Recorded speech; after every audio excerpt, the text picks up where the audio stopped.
بولے بھائی آزمائش ہے.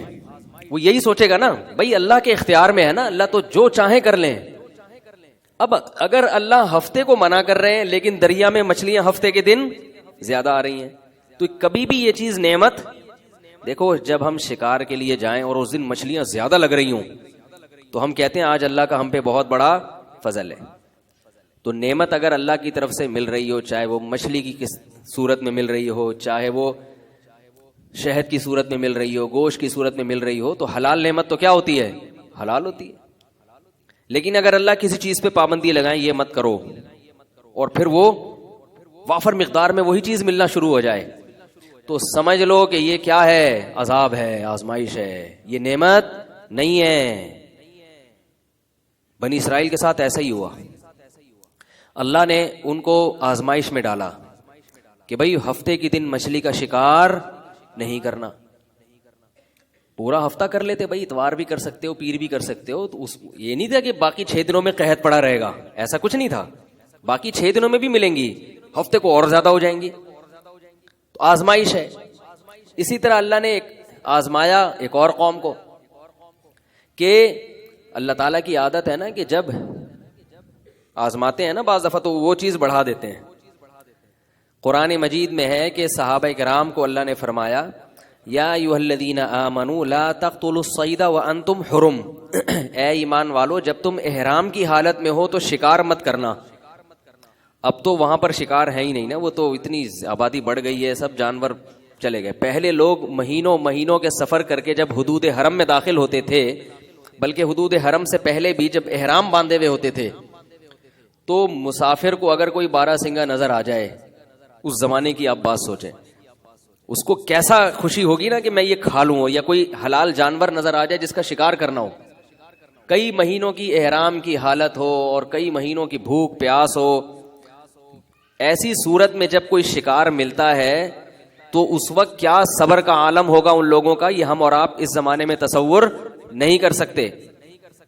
تو اللہ نے صحابہ کو آزمایا, فرمایا کہ ہم شکار کو تمہارے قریب کر دیں گے. ہم شکار کو تمہارے عام حالات میں صحابہ کو حرم میں یا حرم کی حدود میں یا احرام کی حالت میں اتنا شکار میسر نہیں تھا, لیکن فرمایا تنالہ ایدیکم ورماحکم, اتنا قریب کر دیں گے شکار کہ تمہارے تیر اور تمہارے ہاتھ وہاں تک پہنچ سکتے ہیں, لیکن شکار مت کرنا. کیوں؟ لیعلم اللہ من یخافہ بالغیب, اللہ یہ دیکھنا چاہتا ہے کہ کون اللہ سے غیب کے پردوں میں ڈرتا ہے. کیونکہ شکار اتنا قریب ہو جائے اس کے باوجود بھی شکار نہ کرنا, اس کی علامت ہے کہ تمہارے دل میں کس کا خوف ہے؟ اللہ کا. اور فرمایا کہ جس نے شکار کر لیا تو اس کے لیے دردناک عذاب ہے. صحابہ اس آزمائش میں پورے اترے, بنی اسرائیل آزمائش میں بول لو بھائی نہیں اترے. تو جب ہفتے کے دن وہاں مچھلیاں زیادہ آتی تھیں تو وہاں کچھ اچھے لوگ بھی تھے. 3 حصوں میں بنی اسرائیل ڈیوائیڈ ہو گئے. شروع میں تو انہوں نے صبر کیا, یار ہفتے کے دن نہیں کرو, اللہ نے منع کیا ہے, صاف لفظوں میں منع ہے بھائی نہیں کرنا. مچھلی یہاں آ کے منہ چڑھا کے جا رہی ہیں بھائی. اب ایسے موقع پہ عقل مند کیا کرے گا؟ اس دن دریا پہ جائے گا ہی نہیں کہ بھائی ایسا نہ ہو کہ مجھ سے کوئی گناہ ہو جائے, یہی کرے گا نا. اب وہ جا کے دیکھ رہے ہیں یار بڑی تعداد میں مچھلیاں آ رہی ہیں, ڈر بھی رہے ہیں چونکہ بہرحال مومن تھے, ایمان تھا, موسیٰ علیہ السلام کے معجزات سن چکے تھے کہ اللہ نے کیسے مدد کی, وہ سب چیزیں اپنے باپ داداؤں سے جانتے تھے, وہ ڈر بھی رہے ہیں. تو اب کیا ہوا, 3 حصوں میں قوم ڈیوائیڈ ہو گئی. کچھ وقت تک تو صبر کیا, کچھ وقت کے بعد جا کے انہوں نے کہا کہ کوئی ہیلا بہانہ تراشو کسی طریقے سے.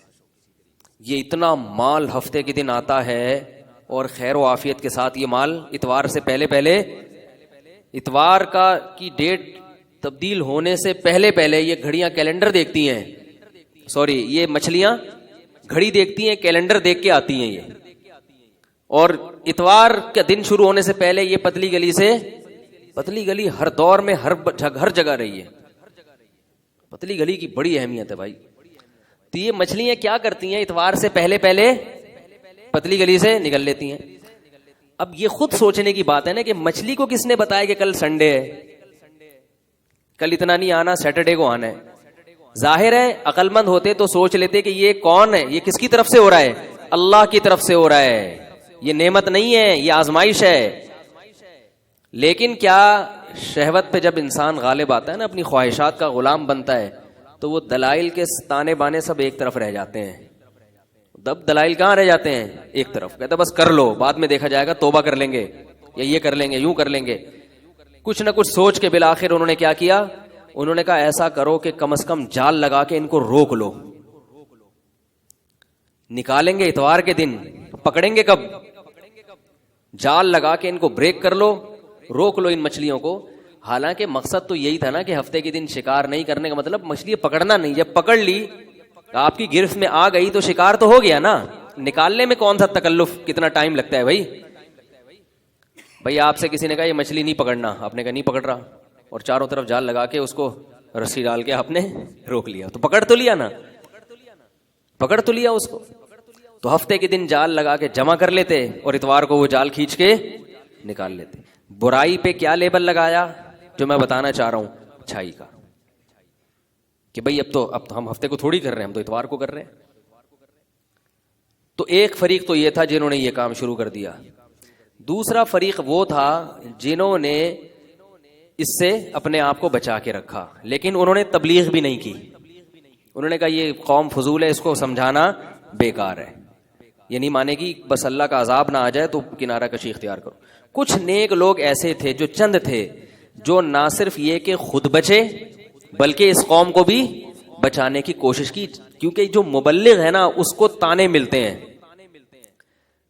اس کو لوگ نہیں چھوڑتے۔ اس لیے یہ بڑا جہاد ہے کہ ایسے موقع پہ جب قوم ایک طرف جا رہی ہو اور آپ اپنی بساط کے مطابق قوم کو روکنے کی کوشش شروع کر دیں، کیونکہ دشمنی کس سے کریں گے؟ جو آپ کو روک رہا ہے۔ جو گناہ نہیں کرتا لوگ اس سے دشمنی، بولو بھائی، نہ اس سے دشمنی کرتے ہیں لوگ، نہ حسد کرتے ہیں، نہ جیلسی، نہ اس کے خلاف یوٹیوب پہ کلپ آئیں گے، کہیں گے بھائی اچھا ہے، نیک آدمی ہے، نماز پڑھ رہا ہے، روزہ رکھ رہا ہے، داڑھی رکھ رہا ہے، اچھا بچہ ہے، بہت اچھا ہے۔ چھیڑ تو نہیں رہا نا کسی کو؟ اگر چھیڑنا شروع کر دیں، چھیڑنے سے مراد یہ نہیں کہ بس تبلیغ شروع کر دیں، بھئی یہ غلط ہو رہا ہے، میڈیا پہ یہ غلط ہو رہا ہے، یہ ہمارے ملک میں غلط ہو رہا ہے، اسلام کے نام پہ ایک چیز بنی تھی، یہ غلط ہو رہا ہے۔ وہ یہ بھی نہیں کہ وہ پولیس لے کے پہنچ رہا ہے وہاں پہ، ڈنڈا لے کے، اس زبان سے بیچارہ بول رہا ہو، لوگ نہیں چھوڑتے۔ کیا ہوا تھا کہ بھئی وہ مچھلیاں دھڑا دھڑ آ رہی ہیں اور پتلی گلی سے نکل رہی ہیں، تو انہوں نے پتلی گلی کو بند کر دیا۔ بنی اسرائیل نے کیا کیا؟ پتلی گلی کو بند کر دیا۔ تو کچھ لوگ ایسے تھے جو ان کو روکنے والے تھے۔ تو میں اس پہ بات آئی تھی یہاں کہ بھئی جو روکنے والا ہوتا ہے نا اس کے خلاف، کیونکہ وہ کباب میں ہڈی بن رہا ہوتا ہے۔ تو میں تو اتنا نیک آدمی نہیں ہوں کہ میں کوئی بہت مبلغ ہوں، لیکن کوئی بھی مبلغ ہوگا، کوئی بھی ڈھنگ کی بات کرے گا تو لوگ اس کے خلاف ہوں گے، کیونکہ وہ دم پہ پاؤں رکھ کے معاشرے کی کھڑا ہو رہا ہے۔ تو میں یہ عرض کر رہا تھا کہ بنی اسرائیل نے کیا کیا کہ وہ مچھلیاں کیا ہوئیں، ہاں، تو ایک طبقے نے کیا کیا، ہمت کر کے ان کو باقاعدہ روکنا شروع کیا، مخالفت بھی برداشت کرنی پڑی۔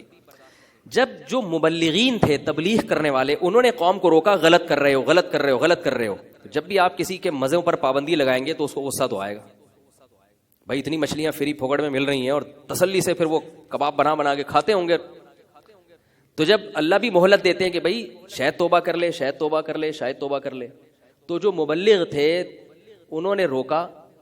تو یہ جو درمیانی طبقہ تھا نا، جو گناہ سے بچ تو رہا تھا مگر تبلیغ نہیں کر رہا تھا، قرآن میں آتا ہے اس درمیانی طبقے نے تبلیغ کرنے والوں کو سمجھایا کہ تم ایسی قوم پہ اپنی صلاحیتیں کیوں خرچ کر رہے ہو کہ جن کو اللہ نے تباہ کرنے کا ارادہ کر لیا۔ لِمَ تَعِظُونَ قَوْمًا اللَّهُ مُهْلِكُهُمْ، بھائی ان کے اعمال سے لگتا ہے اللہ اب ان کو نہیں بخشے گا، عذاب آئے گا، تو ایسی قوم پہ وقت ضائع کیوں کر رہے ہو؟